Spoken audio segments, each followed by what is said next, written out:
They say you can't judge a book by its cover, but sometimes people still do. It was just after 5 in the evening when a woman walked into the grand lobby of a luxury hotel in downtown Dallas. She wasn't dressed flashy, no heels, no designer bag, no assistant trailing behind. Just a soft pair of walking shoes, a simple canvas tote, and a calm, quiet presence that didn't ask for attention. The young woman at the front desk barely glanced up. "We're not accepting walk-ins right now," she said coldly. "Guests only." But the woman just smiled and replied, "I'm not here to check in. I'm here to check on my staff." Her name was Elena Brooks. She was 48 years old, a former housekeeper who had worked her way up from scrubbing floors to becoming the founder and CEO of one of the fastest-growing hotel chains in the country, and no one recognized her. What happened next? Well, let's just say it shook the walls of that fancy hotel to its core. If you've ever been overlooked, underestimated, or treated like you didn't belong just because of how you looked, this story will speak to you. So pull up a chair, pour yourself a warm cup of coffee or tea, and let's walk through this moment together. Because what starts as a quiet insult turns into something unforgettable. And if this story touches you in any way, please don't forget to like this video, leave a comment below, and subscribe to the channel. Tap that notification bell so you'll never miss another story that honors truth, dignity, and the power of standing your ground. Now let's begin. Her name was Elena Brooks, but nobody in that lobby knew it yet. At 48, Elena wasn't just another hotel guest. She was the founder and CEO of Aurora Grand Hotels, a luxury hospitality brand with 12 properties stretching from Seattle to Savannah. Her name appeared on every quarterly report, every deed, every blueprint. But on that particular evening, not one person recognized the woman who'd poured her life into building the very ground beneath their feet. Because 25 years earlier, Elena hadn't walked through lobbies, she cleaned them. She started with a mop and a second-hand pair of sneakers, working overnight shifts while putting herself through community college. No one knew her name then either, but she remembered every face that looked right through her, every condescending smile, every sweetheart or honey said instead of ma'am. She had scrubbed mirrors in presidential suites she wasn't allowed to step foot in during the day, folded towels for guests who'd never imagined the hands behind the linen. She listened, she learned, she endured, and then she built, brick by brick, year by year, hotel by hotel. Aurora Grand became known not just for luxury, but for warmth, for a hospitality philosophy rooted in respect. Elena believed five-star service should start with dignity, not diamonds. That's why this trip wasn't planned. She hadn't scheduled it, hadn't announced it to her staff. She simply woke up that morning, booked a standard economy flight, and headed for Dallas, Texas, the first property she ever opened, the one closest to her heart. She wanted to see it as a guest, unfiltered, unstaged, not through reports, not through the lens of status, just as any traveler would. And what she found when she arrived was not at all what she had hoped for. She stepped through the sliding glass doors just after 6 p.m. No one turned to look. No one needed to. To them, she didn't look like anyone important. Elena wore a blue blouse and a baseball cap, well-worn jeans, and clean walking shoes. A canvas tote bag hung from one shoulder. Simple, functional. She had no makeup on, no jewelry, no security, no assistant, just herself. It was exactly the way she wanted it. The lobby was grand, just as she remembered. Polished floors that shimmered under the glow of custom chandeliers. A centerpiece floral arrangement reaching upward, like a sculpture in bloom. But the warmth she'd designed into every inch of that space felt cold. Behind the front desk, a young woman looked up and paused. Her smile was thin, mechanical, the kind given to people who might be a problem. "Yes?" she asked without rising from her chair. Elena returned the smile, genuine, steady. "I'd like to check in. I believe there's always a suite held for executive review." The woman's fingers tapped at the keyboard, slow and deliberate. Name? Brooks, Elena Brooks. The typing stopped. The receptionist blinked. Her voice cooled. I don't see any reservation under that name. There may not be one listed. I'm with Aurora Grand Corporate. The woman's eyebrows lifted ever so slightly. I'm sorry, ma'am. We're at full capacity tonight. This hotel doesn't take walk-ins without a confirmed booking. A pause, not long. Just long enough to sting. I understand, Elena said softly, but I'm not exactly a walk-in. That's when another staff member, a young man in a vest and earpiece, approached. His glance was quick, assessing. He leaned toward the receptionist and whispered something. She nodded, then turned back with a forced smile. Security will be with you shortly to assist, ma'am. Elena's heart didn't race. It didn't need to. She knew this feeling well. A uniformed guard appeared within seconds, standing just beside the lobby entrance like a silent challenge. No weapon drawn, no words spoken, just presence. One hand casually rested near his belt. The other gripped a small clipboard. Guests nearby glanced over. Not many, just a few. Enough. That was when Elena heard it. A hushed voice from behind. A whisper that wasn't quiet enough. Some folks really think if they dress casual, they can just stroll into places like this. It wasn't meant to be heard, but it was, and it landed like a slap. Elena didn't turn around. She didn't need to see the face to know the tone. She had heard it too many times before. She looked back at the young woman behind the desk and said, clearly and without hesitation, I'm not here to cause trouble, but I will not be moved, not until I speak with your general manager. The receptionist didn't flinch. I'm afraid that's not possible right now. But Elena was no longer asking, because somewhere deep in her chest, something was stirring. Not anger, not yet, but a slow-burning clarity. That this, right here, right now, was no misunderstanding. It was a message, and they were about to learn who they were talking to. The silence in the lobby was sharp now. Elena stood still, calm but unyielding. The receptionist glanced sideways, clearly uncomfortable, but still unwilling to back down. Behind her, the young man in the vest was already murmuring into his headset. I'd like to speak to your general manager, Elena said again, evenly. I've already told you, the receptionist replied, her voice clipped. The manager is unavailable, and if you don't have a reservation, that's enough, the security guard interjected, stepping forward. Ma'am, I'm going to have to ask you to leave the premises. Elena turned to face him. He was taller by a foot, broad in the shoulders, the kind of presence meant to intimidate without saying a word. But she didn't flinch. I have every right to be here, she said firmly. The guard took a half step closer. Ma'am, no, she interrupted. This is not how you treat guests. This is not how you treat anyone. Behind her, the receptionist whispered again, and the guard moved in. I need you to exit the lobby now. I'm not going anywhere, Elena replied. You have no idea who you're talking to. But he didn't listen. Instead, he reached out, just a hand to her arm, meant to guide perhaps. But it was enough. Too much. Elena stepped back, her voice rising, not panicked, not angry, but thunderously clear. Don't touch me. The lobby froze. Her voice carried, clean and sharp through the marble and glass. Conversations halted. A woman near the lounge looked up from her glass of wine. A businessman checking in stopped mid-sentence. The guard raised both hands in the air, defensive. Ma'am, I wasn't... But Elena wasn't done. If you lay another hand on me, I will file a lawsuit so fast your corporate team won't know what hit them. And I have the legal standing to do it. Do you understand? It wasn't a threat. It was a promise.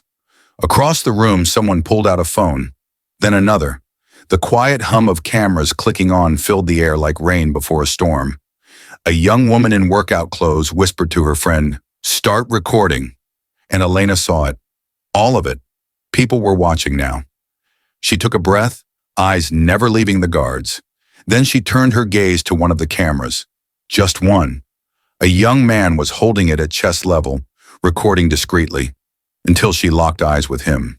And when she spoke next, it wasn't just to the people in the room. It was to everyone watching. My name is Elena Brooks. I am the founder and CEO of Aurora Grand Hotels, and I own this property. The whisper rolled through the lobby like thunder before lightning. The woman at the front desk went pale. The guard stepped back, stunned. The man holding the phone lowered it for a moment, his mouth slightly open. Someone gasped. Another voice said quietly, "No way!" Elena didn't say anything else. She didn't need to. The name meant something. Her name. And now the weight of it filled the room. She didn't storm off. She didn't shout.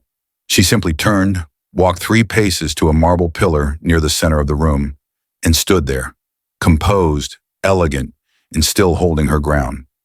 From behind her, she heard the frantic tap-tap of keys, the receptionist now scrambling to verify what couldn't be undone. A young bellhop whispered something to the concierge. Another employee ducked into a back office, his walkie already crackling.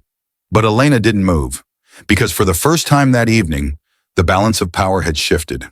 Not with rage, not with noise, but with truth. And they were all finally starting to see it. She didn't rush.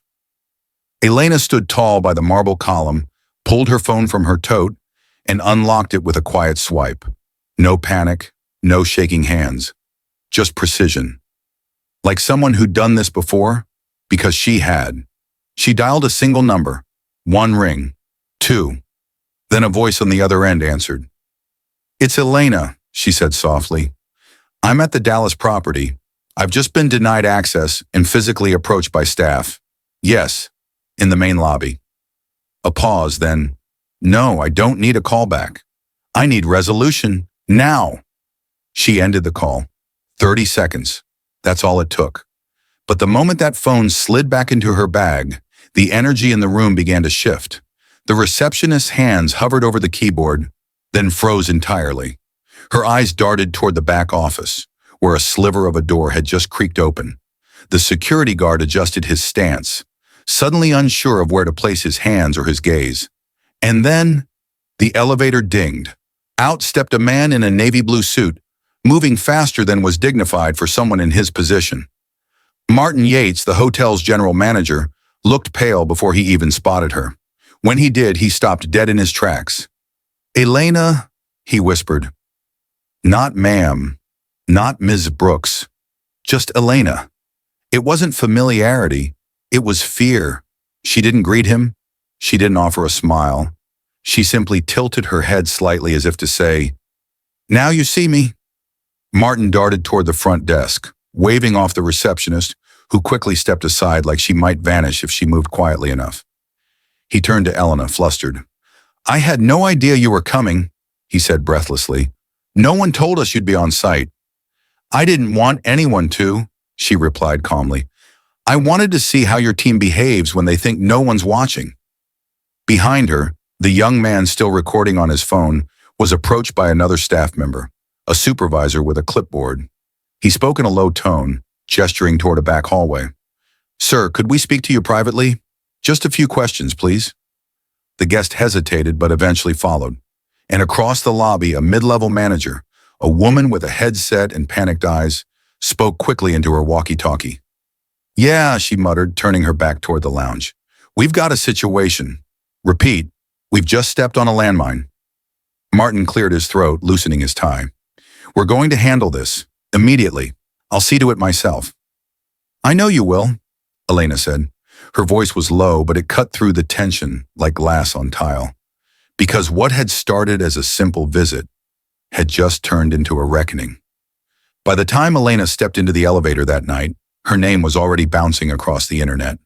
Not because she wanted it to, not because she posted anything, but because someone else did. The guest who had been quietly recording, just a man in a gray sweatshirt, visiting Dallas for a real estate conference, uploaded the 90-second clip to his Twitter account with a caption that read, "This woman just got treated like a trespasser at a hotel she owns. Welcome to America." It didn't take long. The video picked up speed like a snowball down a steep hill. Dozens of retweets turned into thousands, then tens of thousands. The comments poured in. "This is why representation matters. You can own the whole building and still be mistaken for the help."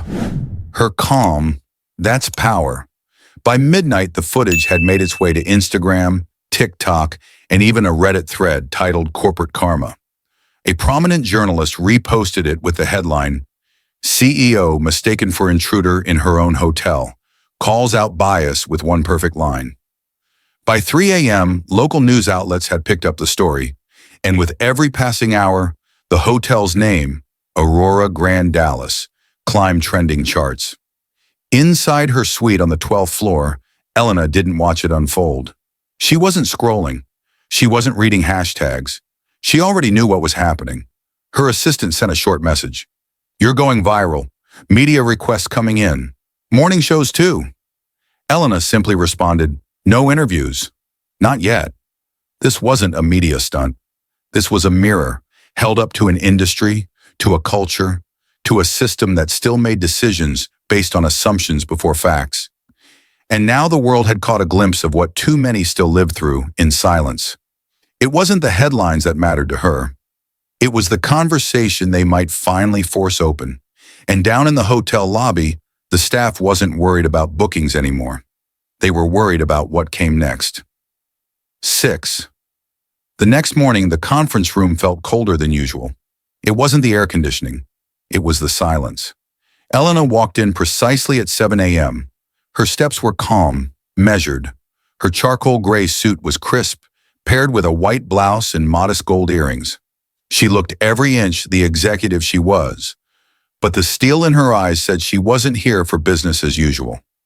Around the table sat the hotel's senior staff, General Manager Martin Yates, the assistant front desk manager, the HR director, and 3 regional officers from Aurora Grand's corporate oversight.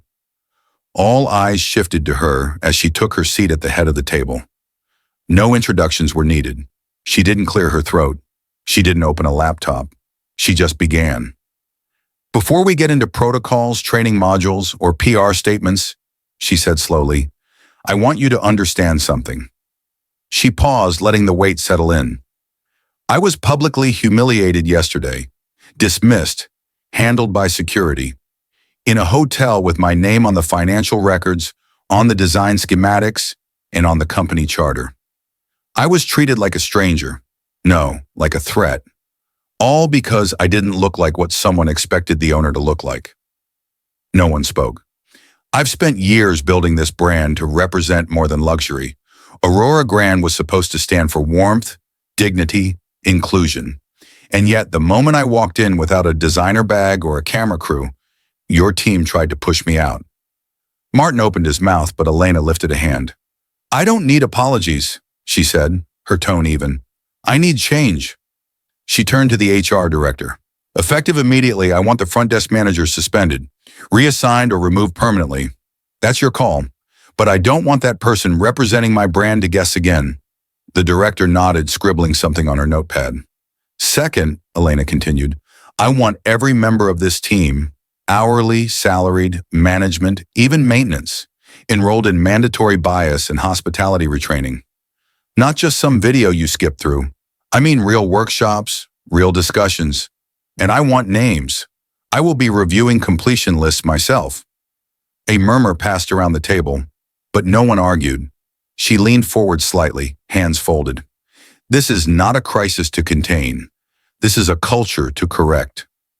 Martin looked down, his face pale. He started to speak again, but Elena met his eyes.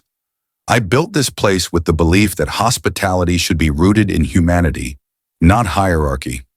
Somewhere along the way, that got lost." She took a breath, not a dramatic one, but a quiet one. The kind that signals both exhaustion and resolve. "I'm not here to protect feelings. I'm here to protect values. And yesterday proved we're not living up to them." There was nothing more to say. She stood slowly, gathering nothing but her phone. At the door, she turned back just once. "This happened with me," she said.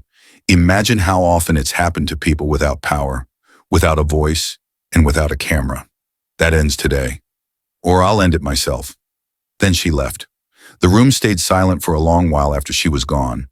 The hallway was quiet as Elena walked away from the boardroom, her heels tapping softly across the polished stone floor. She didn't go back to her suite, not yet. Instead, she stepped into one of the private lounges just off the executive level, dimly lit, furnished with soft leather chairs and a single wall of windows overlooking the city skyline. The early morning light filtered through the blinds, casting long shadows on the carpet. She sat down slowly, folded her hands in her lap, and exhaled. Her thoughts drifted, uninvited but familiar, to a memory she hadn't revisited in years. She had been 25, fresh out of school, still wearing the same blazer she'd worn to her hotel housekeeping shift the night before. She'd saved up 2 weeks' pay for that blazer, just for the interview. It was for a front desk position at a mid-range hotel across town. She'd arrived early, smiled at everyone, answered every question clearly and confidently. But near the end, the manager leaned back in his chair, looked her up and down, and said with a smile that wasn't kind, "You sure you're the right fit for this kind of service? You ever worked with VIPs?" She had nodded because she had. She had cleaned their rooms, laid out their robes, set up their minibars. But that wasn't the answer he was looking for. She didn't get the job. Another time, years later, she was in Chicago for a hotel conference. She had tried to check into the host hotel. She'd even prepaid. But the concierge took one look at her and said, "Sorry, ma'am, we don't have any rooms available under your name." He offered to call her a cab. She had stood there, suitcase in hand, wearing sensible shoes and a wool coat from Goodwill. And she'd felt it, that sting of being erased before you've even spoken. That's what made her build Aurora grand, not just out of ambition, but defiance. She wanted to create a space where anyone, no matter what they looked like or where they came from, could be treated like they belonged. That became her philosophy, her promise, dignity for every guest. Grace before judgment.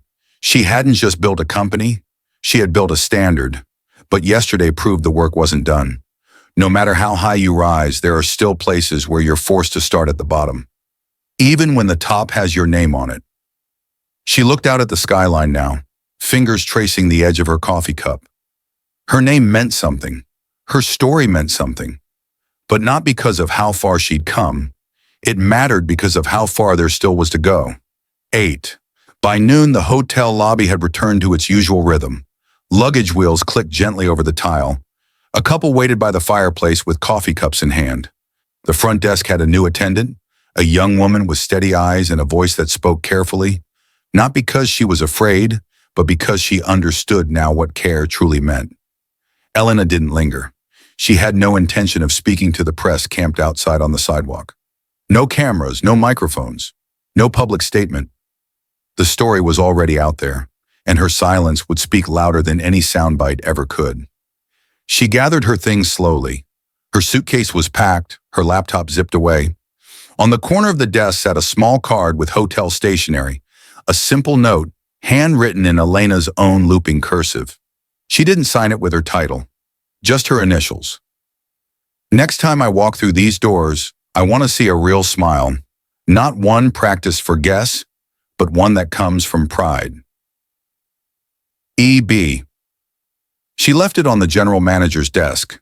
No theatrics, no dramatic farewell, just the quiet assertion of a woman who had already said everything she needed to. As she exited the building, the same doorman from the night before opened the glass door and offered a small nod. He looked directly into her eyes this time. "Safe travels, Ms. Brooks," he said softly. "We hope to see you again." Elena smiled, genuinely, but with reserve. "You will," she said. She stepped into the waiting car, closed the door behind her, and didn't look back. Because she didn't need to. She hadn't come here to remind them who she was. She came to remind them who they were supposed to be. There's a certain kind of power that doesn't raise its voice or demand a spotlight.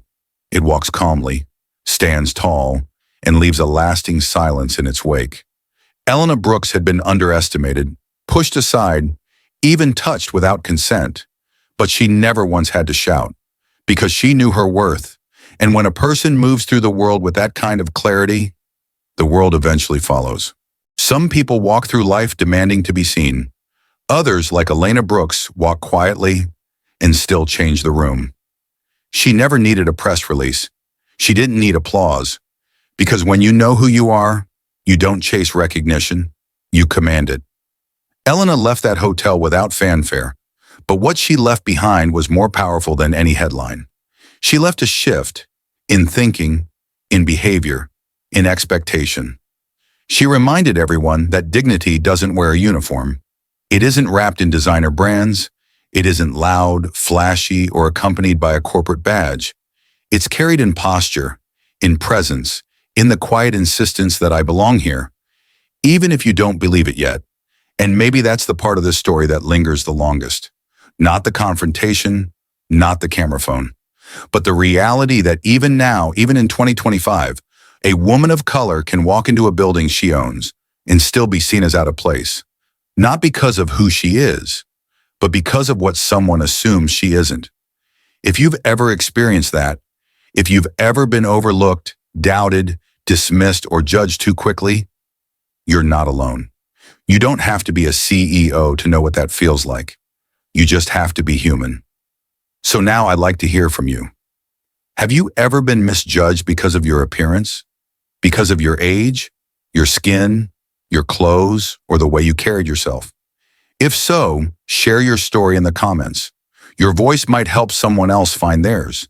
And if this story meant something to you, if it made you pause, reflect, or remember something personal, please take a moment to like this video, subscribe to the channel, and tap the notification bell so you never miss a story that speaks to the soul. Because stories like this don't just remind us who we are. They remind us what still needs to change. And sometimes it all starts with a single walk through a lobby,